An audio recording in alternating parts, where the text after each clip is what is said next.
लड़ते हैं तो फिर जी बिस्मिल्लाहिर्रहमानिर्रहीम। Welcome back to my channel learn and grow with Faraz. I hope all my students and all my viewers, you are all doing fine and you will be very healthy and happy by the grace of Allah Almighty. First of all, I would like to request all of you to do subscribe my channel. Go to my channel and subscribe it. Moreover, let me tell you that I have created a playlist of the subject with the name of business finance.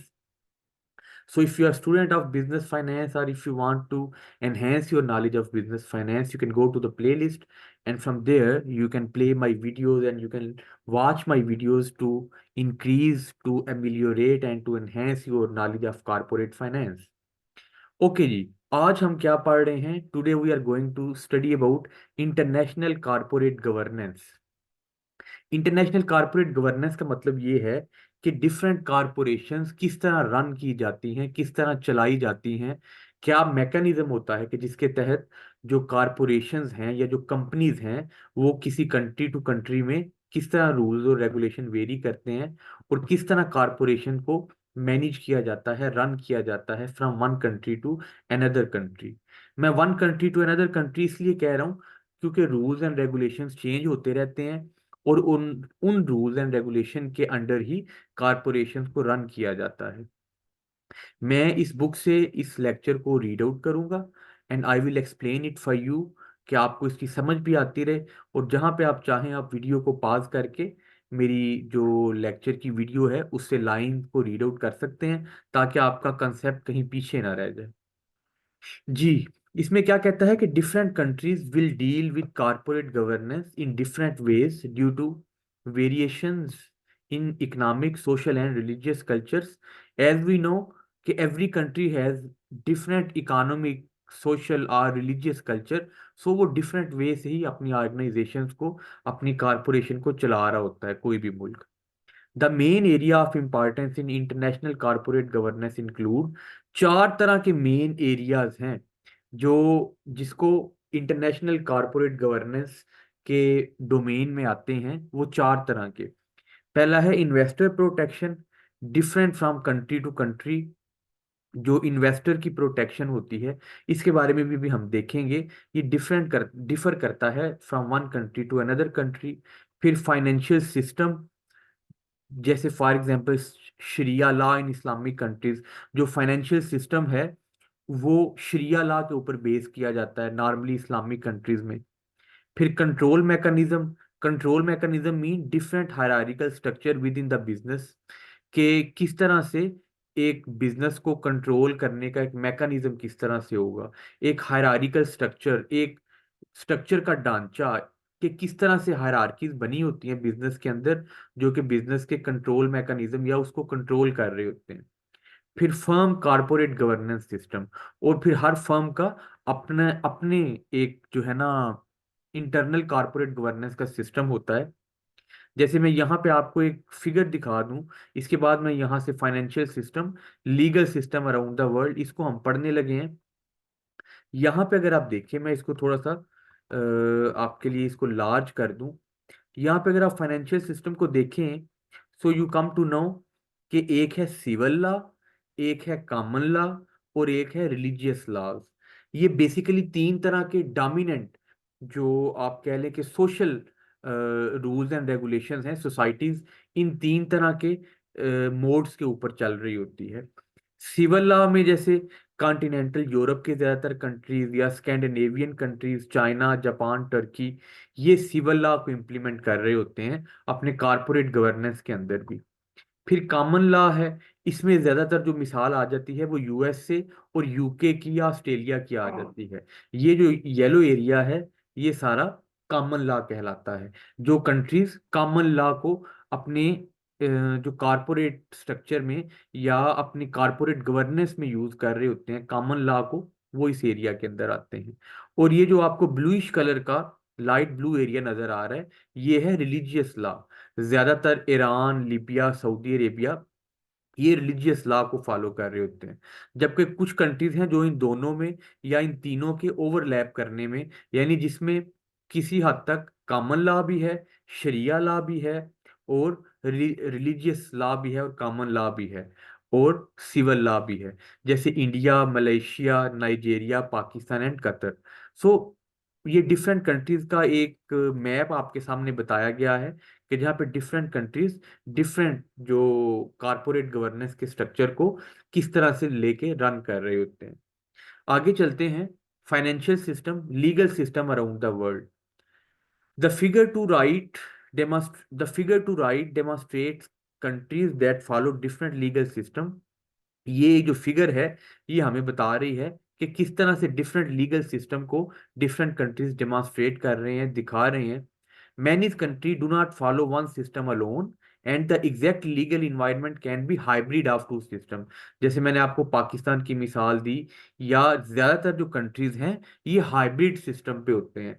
कुछ common law, civil law, इन दोनों के structure को, कुछ common law और religious law, इन दोनों को मिला के इन्होंने अपना एक सिस्टम बनाया होता है जिसके ऊपर कारपोरेट रन कर रही होती है। In a common law system, the law evolves as a result of judgment decision of court।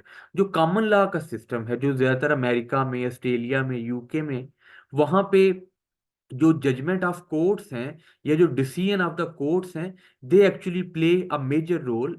और वही रूल्स एंड रेगुलेशंस और लॉ को बना रहे होते हैं। किसके लॉ को? जिसके ऊपर कारपोरेशन चलनी होती हैं। फिर इन अ सिविल लॉ सिस्टम, जजेस interpret the law, they can not change it. जो सिविल लॉ का सिस्टम है, जैसे आयरलैंड है या डिफरेंट यूरोपियन कंट्रीज हैं, उनमें वहां पे जो जजेस हैं वो बेसिकली लॉ को इंटरप्रेट कर रहे होते हैं। वो लॉ को चेंज नहीं करते, लेकिन लॉ को एक्सप्लेन कर देते हैं या उसके अंदर मजीद क्लासेस ऐड कर देते हैं ताकि लॉ बेहतर तरीके से इंटरप्रेट हो सके। सो सिविल लॉ के अंदर लॉ को इंटरप्रेट किया जाता है। जबकि under religious law, specific religious principles form the basis of legal decisions. So जो रिलीजियस लॉ के अंडर कंट्रीज हैं, उनमें जो रिलीजन जो प्रिंसिपल्स और प्रैक्टिसेस दे रहा होता है, उस रिलीजन के प्रिंसिपल और प्रैक्टिसेस को मद्देनजर रखते हुए ऐसे कवानीन बनाए जाते हैं कि on the basis of those principles the organisation function and perform their activities. ठीक है। अभी हमने ये देखा था कि जो इंटरनेशनल कॉरपोरेट फाइनेंस का जो पहली डोमेन है वो है, यानी किस तरह इन्वेस्टर प्रोटेक्शन किस तरह की जाती है। तो वो हम इसी की तरफ आ गए हैं।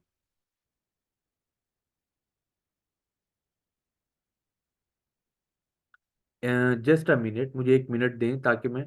ओके। फाइनेंशियल सिस्टम है, कॉर्पोरेट, अच्छा, firm corporate governance system. This one investor protection, financial system, control mechanism. Okay जी। अच्छा जी। अ, अब इन्वेस्टर प्रोटेक्शन, इन्वेस्टर प्रोटेक्शन का बेसिकली क्या मतलब है कि आपने बिजनेसमैन को प्रोटेक्ट करना है, इन्वेस्टर्स को प्रोटेक्ट करना है।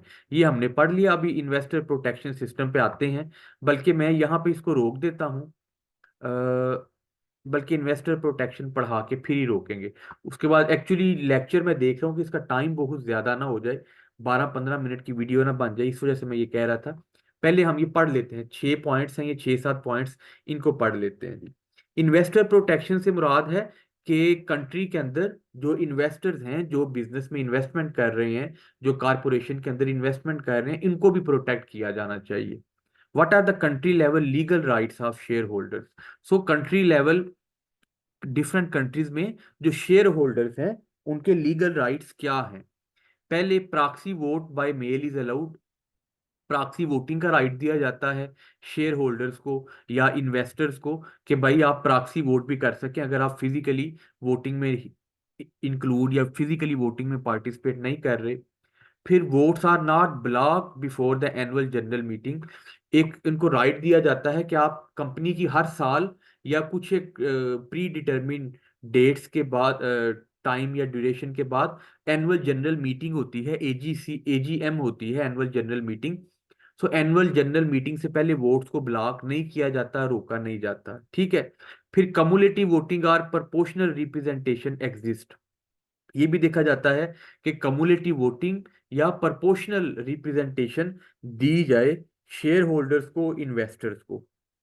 फिर ओप्रेस्ड मिनॉरिटीज मैकेनिज्म एग्जिस्ट।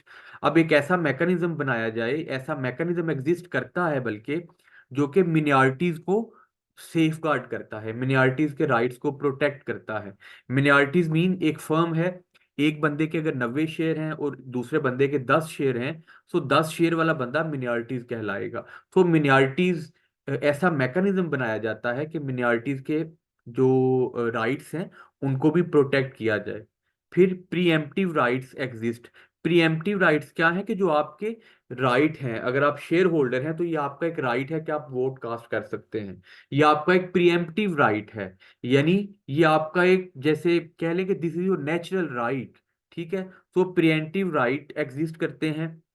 फिर there is a minimum percentage to call an extraordinary share holders meeting, कि शेयर होल्डर की मीटिंग को कॉल करने का भी कि मिनिमम परसेंटेज होती है कि आप extra ordinary share holder meeting call कर सकें।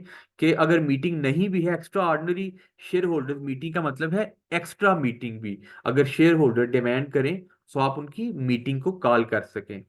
Many countries have strong regulations but very weak law enforcement। ज्यादातर जो कंट्रीज हैं उनकी जो रूल्स एंड रेगुलेशन तो उनमें होती हैं, लेकिन लॉ एनफोर्समेंट की उनमें कमी होती है, लॉ एनफोर्समेंट नहीं हो रहा होता। That is actually the main problem. The mother of all problem is law is present, law is there in the books, however enforcement of the law is very poor, enforcement of the law is lacking there. So this is the problem. To what extent does a government enforce its law? There are two issues to consider: the efficiency of judicial system, and then is the rule of law and order followed। कि किसी country के अंदर इन दो parameters को देख लिया जाता है, उधर से one can easily make a guess about the law enforcement. पहली चीज क्या है कि जुडिशियल सिस्टम कितना एफिशिएंट है, कितना ज्यादा मौसर है, कितना ज्यादा फंक्शनल है। और अगर वो फंक्शनल है, so is the rule of law and order followed. और जो रूल ऑफ लॉ है क्या वहां पे फॉलो किया जा रहा है। तो अगर जिन कंट्रीज में rule of law, rule and law को फॉलो किया जाता है, वहां पे हम देखते हैं कि कारपोरेट स्ट्रक्चर्स बड़े स्ट्रांग होते हैं, वहां पे कारपोरेट गवर्नेंस का मैकेनिज्म बड़ा स्ट्रांग होता है, और वहां पे एक कारपोरेट सक्सेस के चांसेस भी ज्यादा होते हैं। सो इस लेक्चर को मैं यहाँ पे ख़त्म करता हूँ। फिर हम दूसरा फाइनेंशियल सिस्टम, ये जो हमने ऊपर देखा था फाइनेंशियल सिस्टम, इसको हम पढ़ेंगे। सो आप लोगों से वंस अगेन रिक्वेस्ट है कि अगर आप लोगों ने अभी तक मेरे चैनल को सब्सक्राइब नहीं किया हुआ, then do subscribe my channel and share it with your friends. Thank you for watching my video.